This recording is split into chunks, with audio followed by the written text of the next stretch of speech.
Hey folks, Real Honesty with Joe Ritlin. I'm Joe Ritlin. This is a 15-year reflection on the August 8th, 2002 edition of Smackdown with, with Brock versus Hogan as the main event, and it was quite a fun episode. Really, the pace never slowed down. A few backstage segments. They all told a good story, one told a not so good story. But most of the action was focused on the ring. You had a Hulk Hogan video package highlighting all his, a brief highlight of his accomplishments and everything, and his return to the ring. And then can Hogan beat Brock tonight? And of course we know what happened. Hogan jobbed out, shockingly. But it was a pretty fun opener. And then you had Kurt Angle versus John Cena, rematch from a couple months before. Actually, just about a couple months before. And it was really, really fun. It was a good opener, good pace. This is back when we could see Cena, by the way. And Kurt Angle just briefly got in the "You Suck" chance. I think it was earlier that year that happened, if I remember right. I know Edge started those "You Suck" chants. Like, people should start saying that "You Suck" into your music. And it stuck with him ever since, and my God, it's just so fun. I loved how passionate Toronto on last night's Raw was. Anyway, back to this. Kurt was on fire at this point. Him and Cena had a pretty good match. It looked like Angle was about to lose via countout.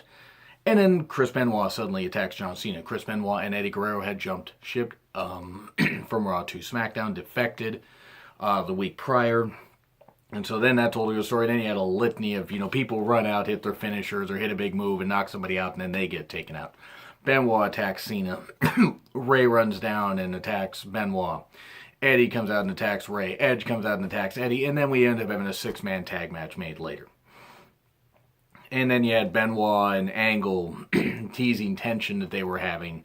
Because you had an interview with Eddie and Benoit with Mark Lloyd, I believe was his name.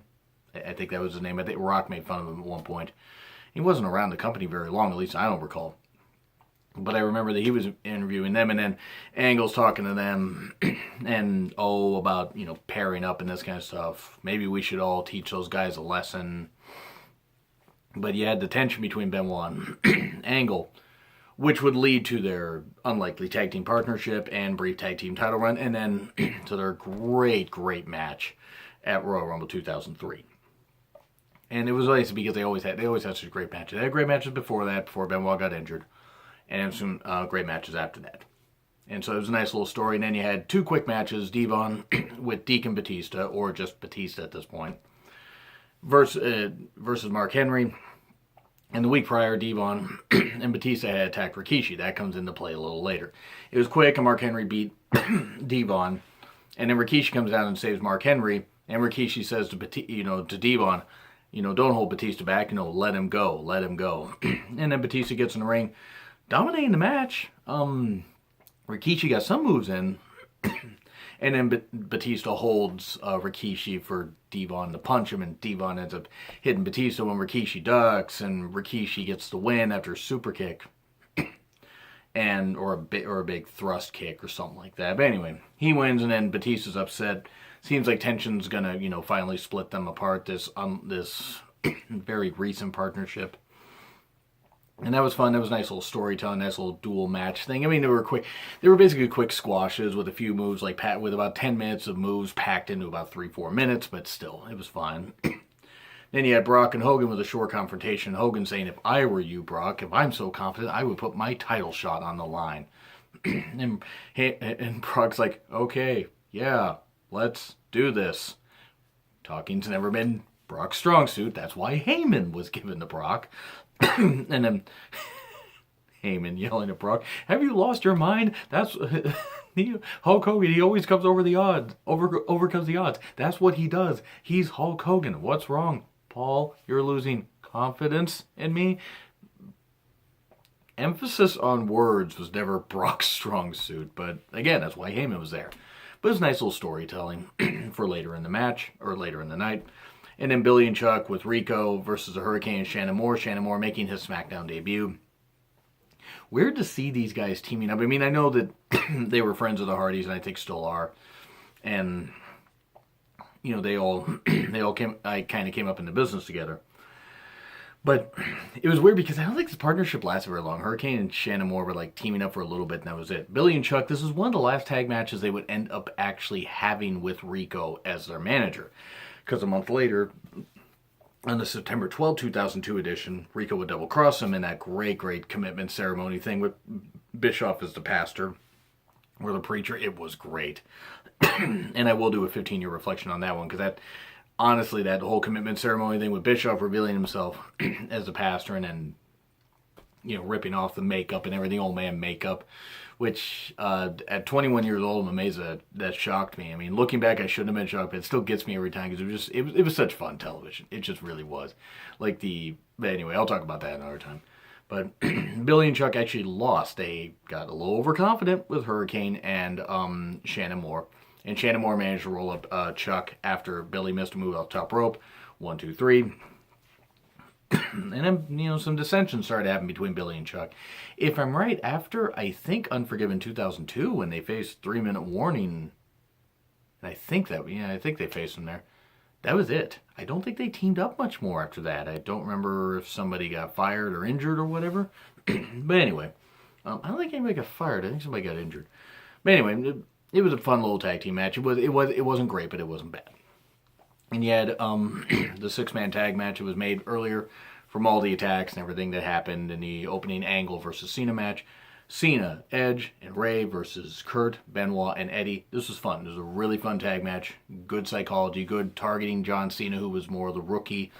Ray, even though he's new to WWE, had been around the world. Statues did not crumble for him. Who knows how long. Anyway, enough Sugar Ray. And then Edge there, coming off his shoulder surgery that he had just had about a month and a half prior. And he was back. I mean, he'd been back for a bit. But it was a fun little tag match, and the best storytelling of it was, after targeting Cena, it broke down, and people started hitting their finishers or hitting some big moves, and hit a big move. Oh, that guy's out. And then they get hit with a big move, and so on and so forth, until there's just 2 guys left, and Ray manages to pin Kurt Angle. And Ray wasn't actually the legal guy, which Angle did point out in an interview later. One of Angle's funniest lines that often doesn't get talked about is Mark Lloyd again backstage talking to Angle. And do you have anything to say about the tag match that happened? Kurt, I just got beat because he got bit by Ray. I just got beaten by a freaking 12-year-old. Or I just got pinned by a freaking 12-year-old. I don't know why it's such a cheesy line. It's I don't know why that makes me laugh so much. It was great. It was great stuff, and excuse me, sorry for my throat. It would lead to a great opener at SummerSlam 2002 with Ray and Angle. It would lead to a nice little feud that they had. The feud didn't last long singles-wise, but then worked into tag teams when Angle and Benoit and Edge and Ray teamed up. But then there we go. So that was fun. And then you had another match because you had an earlier Backstage Brawl where Torrie Wilson kept trying to get at Nydia. Torrie wearing next to nothing, as was tradition at that point. And then Noble trying to get Torrie off of Nydia. Billy Kidman attacking Jamie Noble, and then that happened, and Noble and Nydia won pretty quickly. Nydia ended up pinning Torrie. It's kind of a shame Nydia never really did more in wrestling. I think she had a pretty good character, pretty good work rate. And the pairing that she had with Noble actually was probably about the most famous thing that she did. Kind of sad to say. And then they had a running storyline where Stacy was trying to be the assistant to Stephanie or something like that. And then Dawn Marie was supposed to deliver some important papers to Stephanie. And Stacy and Dawn are talking. No, it's I'm going to make it up to Stephanie. I will hand her the papers, and then puts the papers under the couch. Stephanie comes in. Oh, I thought Dawn left. And Stacy had mentioned something also to Dawn about Mr. McMahon wanted you to see him at the Marriott, down the street. Okay.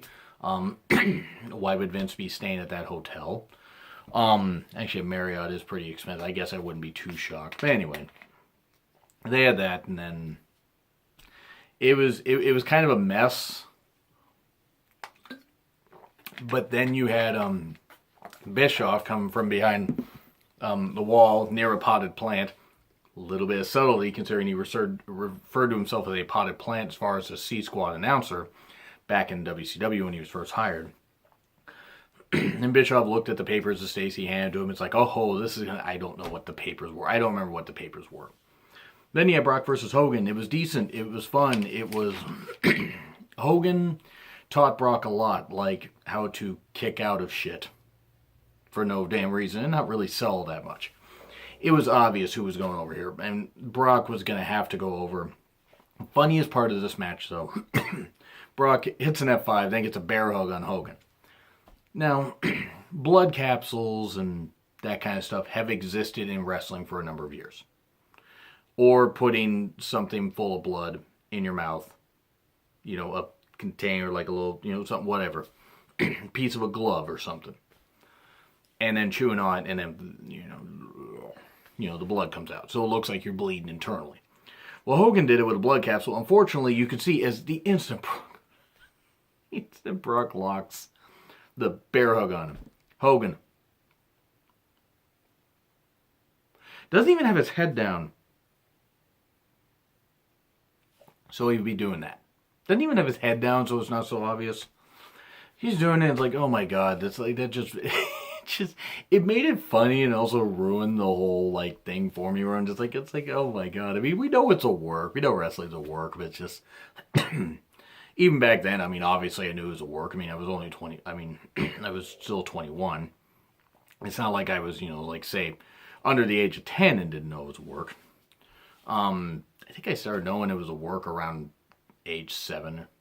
Oh yeah, about age 7. But anyway, I still enjoy it to this day at 36. But it's just made me. It's like I put up I thought I put up a tweet. I think I just wrote it in my notes. But it's like obvious blood capsule spot is obvious. And Brock ends up beating Hogan. Hogan passes out because you know Hogan can't actually lose clean. I mean he has to lose because he just passes out from the pain. But whatever. Brock beats him. Hits him with a chair, rubs the blood on his chest like a badge of honor, and Brock goes on to SummerSlam and beats The Rock. And I will be doing a 15-year reflection on SummerSlam 2002 within the week. I don't have any more WCW shows to cover. This was like a B+ edition of Smackdown, by the way. Action was really hot. They kept the pace going. It was really, really fun. 2002, 2003 SmackDown was really, really good. Really good. But anyway, I'll be doing like the 2002 SummerSlam reflection. I don't think I'm going to have time to do 2007. 2007 was kind of a shit show anyway. Maybe I will if I have a chance. And also just, you know, look for the various reviews that I'll be doing with my friend Chris, including SummerSlam predictions next week. But anyway, what do you guys think of this? What are some of your favorite 2002 SmackDown moments and episodes? Leave them in the comments. Like, share, subscribe. It's been Real Honesty with John Ritlin. I'm John Ritlin. I'll see you soon.